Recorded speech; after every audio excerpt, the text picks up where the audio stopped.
ମାନବିକ ବସ୍ତି ଉଚ୍ଛେଦକୁ ବିଜେପିର ବିରୋଧ।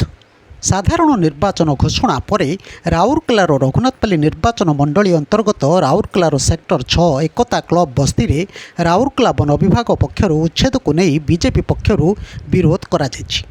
ଏହି ଉଚ୍ଛେଦକୁ ବିରୋଧ କରି ବିଜେପି ସଭାପତି ଲତିକା ପଟ୍ଟନାୟକଙ୍କ ନେତୃତ୍ୱରେ ବିଜେପିର ଏକ ପ୍ରତିନିଧି ଦଳ ରାଉରକେଲା ଡିଏଫଓଙ୍କୁ ଭେଟି ଆପତ୍ତି ଅଭିଯୋଗ କରିବା ସହିତ ପ୍ରଚଣ୍ଡ ଗ୍ରୀଷ୍ମ ପ୍ରବାହ ସାଙ୍ଗକୁ ନିର୍ବାଚନ ପ୍ରକ୍ରିୟାରେ ରାଜନୈତିକ ଦଳମାନେ ବ୍ୟସ୍ତ ଥିବାବେଳେ ଏହି ଅମାନବିକ କାର୍ଯ୍ୟକଳାପକୁ ଶୀଘ୍ର ବନ୍ଦ କରିବାକୁ ଦାବି କରିଛନ୍ତି।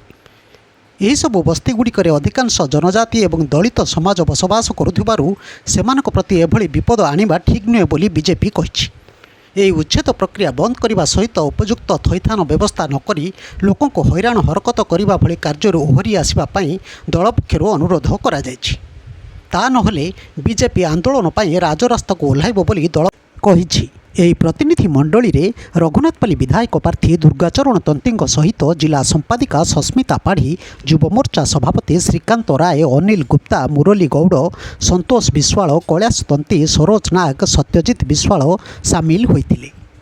ବ୍ୟୁରୋ ନ୍ୟୁଜ ଓଡ଼ିଶା କଥା ୟୁଟ୍ୟୁବ୍ ଚ୍ୟାନେଲଟିକୁ ଆପଣମାନେ ଦେଖୁଛନ୍ତି। ମତାମତ ଦିଅନ୍ତୁ, ଲାଇକ୍ କରନ୍ତୁ, ସବସ୍କ୍ରାଇବ୍ କରନ୍ତୁ ଓ ସେୟାର ମଧ୍ୟ କରନ୍ତୁ।